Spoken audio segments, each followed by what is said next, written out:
Hello, you stunning beast. You can call me the human Munchkin. Today, we are talking about 10 things vegans shouldn't live without.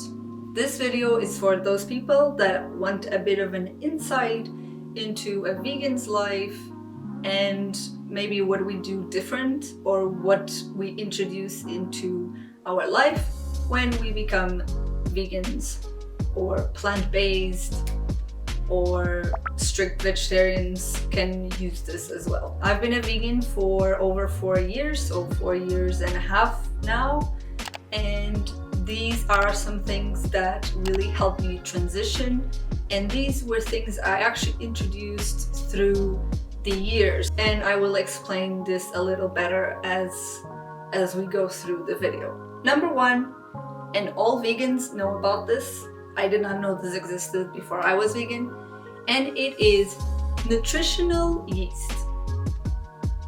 What some people would call nooch. And what is nutritional yeast?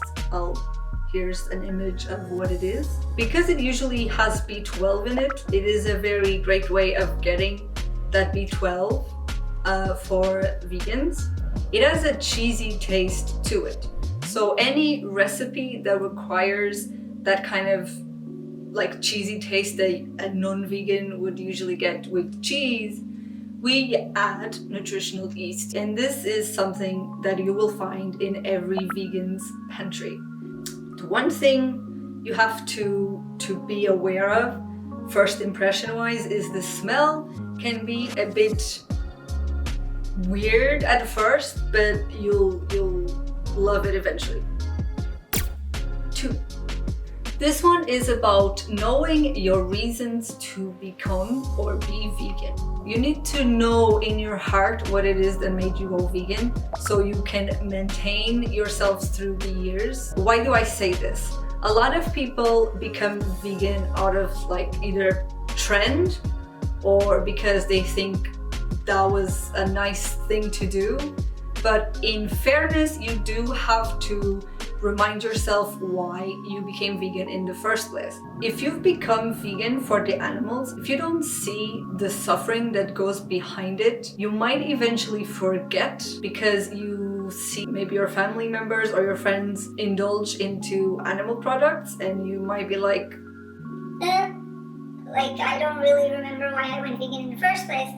This is one of the reasons. The world itself is not vegan at all, and you will encounter a lot of temptations, let's put it that way, especially at first, because a lot of people don't become vegan because they hate meat, or they hate cheese, or they hate milk.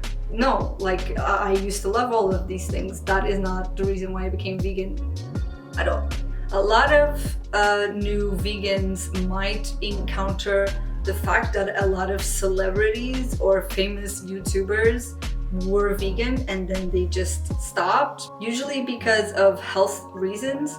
So something happened where their health was affected, and the easiest way, I guess, would be by changing their diet.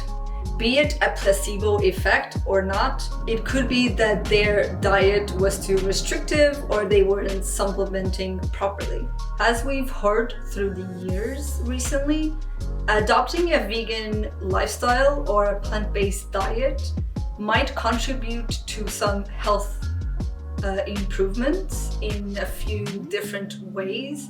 Feel free to check out for yourself, as you should with everything. We should not believe everything people say. Number 3, you should always have some recipes in your head and know them by heart. So if you have one of those days where you don't really know what to make, you will already have that meal that you love to make and that is super quick and easy and tasty.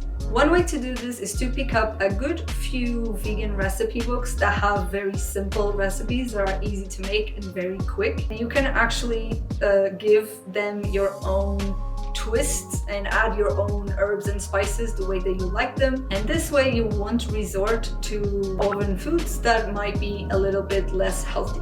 Number 4, it is highly likely that before the whole vegan situation started to be more mainstream, you had no idea what tofu was.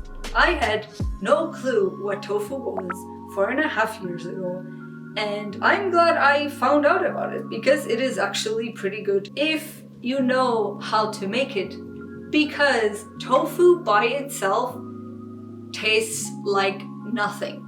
The reality of tofu is that you can go to a restaurant and it tastes like vomit. That happened to me once.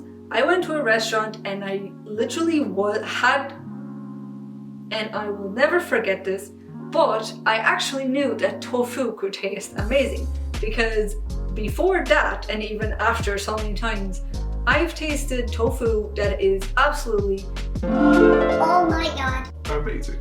You should know how to properly cook the protein swabs that are included in a vegan or plant-based diet, such as examples: tofu, soy, and seitan. These are 3.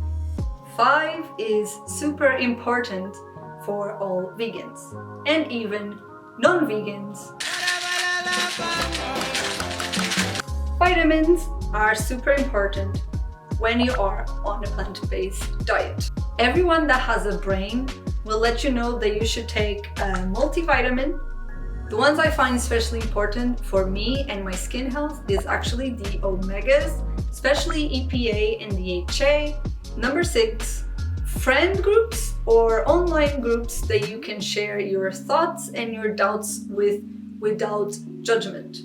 I know it is hard on the internet these days to reach out to people and not expect judgment from them. The idea that would be an easy thing to do, right? You will be able to find help, or at least express your doubts through groups on Facebook or even pages on Instagram. 7 is a pretty simple one, and every single vegan should strive for this, and I'd imagine all of us do this. Try to learn as much as possible about veganism. A lot of people will ask extremely silly questions because at the time it wouldn't sound silly to them. And one of the questions is, what would you do if you were on an island and all you had to eat was a pig? I mean, when is that gonna happen? If 1% of the entire world all of a sudden found themselves in an island with only a pig,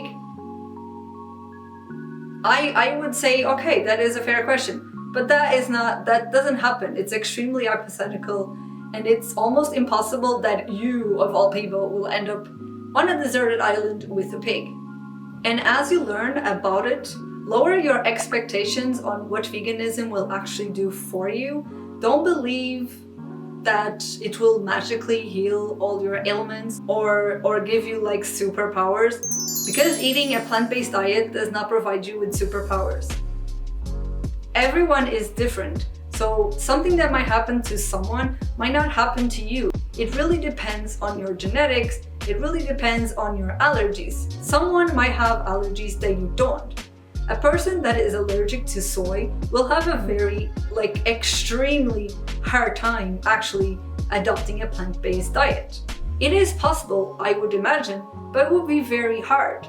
A lot of good things do happen to some people because what was affecting them was dairy. Maybe they were intolerant to dairy, or they were actually allergic to dairy, and by removing dairy, they got better. And that is why you should try and find out as much as possible, so when you get asked questions, you are able to answer them and you're able to explain why you're vegan in the first place. Leave that question down in the comments and I will try to answer it to my most darnest, bestest ability. One of the superpowers that you hear a lot about and might not actually happen to you, maybe the opposite, is energy. Your energy levels might be lower than you are expecting because you are changing your diet, you're changing the fuel that you're providing your body. So it might be normal that you actually have less energy at first and you might gain it later on. Here are some of my favorite vegan YouTubers to follow, especially at first if you're trying to learn a lot about veganism and how to answer those people that are questioning you about your choice. One of them is Unnatural Vegan. She is really great at explaining a lot of things health-wise. The second one I would recommend looking into is Earthling It, who is very knowledgeable about the whole environment environment and animal rights side of veganism. 8. This is a very simple one. Know your favorite vegan milks. There are so many vegan milks out there, be it soy, coconut, rice, almond, oat, hazelnut, cashew, pea, so many, but they will change a lot between brands. Some of them will be thick, some of them will be runny. You actually can't give up and you have to keep trying. Your taste buds take about 21 days to get used to something new, and you will find that actually happens where at first something new might be weird, but eventually you will start to find out that it's actually pretty tasty and you actually like it very much. Number 9 is a skill you did not know you would require, and you do, which is reading ingredient lists. You can add that to your CV. As a new vegan, you might find that a lot of things have milk powder in them for some reason. Why would a potato chip have milk powder in it unless it's a cheese flavored? I don't know. You will find that a lot of ingredients that aren't super obvious aren't actually vegan. One of them is the E120, which is a food coloring that comes from a bug that is squished to make the red ink. I would recommend checking that out. I will leave a link in the description for a website that will mention all of the ingredients that you need to watch out for. Don't feel overwhelmed. It is normal to learn as you go. A lot of vegans have made the mistake of eating something that isn't vegan, not on purpose. You will know for next time to not purchase that item, or if you purchased an item and you see that it has like egg or milk or like one of those like really hidden ingredients, maybe just give it to a friend or a family member if you don't want to waste it. Finally, number 10 being the cheerleader in your head that keeps you going through your vegan journey. And be sure to be kind to yourself the same way you're likely being kind to the animal kingdom and the environment and the planet. To not take yourself too seriously. Do the best that you can, and it is always better to do 90% than, because you can't do those 10%, you do 0. Be it like a product that you must use for your health or pills, you can only do so much. Just make sure to do the best you can. Educate yourself so you can educate others. If you are the cheerleader in your head, you know that you will be able to cheerlead a little bit to others and help them create their own cheerleader in their head to help the planet. Even if they don't become vegan, they might actually try out new things and be open to introducing more plant-based meals, foods, products into their life. I hope this video was helpful, be it for vegan newbies or curious people that want to know more about it, or even senior vegans that have been vegan for 10-20 years. Let me know if these make sense to you, or if you would even add more to the list or remove something. Let's all share in making the world a better place and adding a few more plant-based products into your life if you are not a vegan person or a plant-based person. If you liked this video, leave me a thumbs up somewhere down there and subscribe to this very new channel, and we can possibly share some vegan information out into the world for those that aren't sure what to do. And thank you so much, you stunning beast. Have a great day.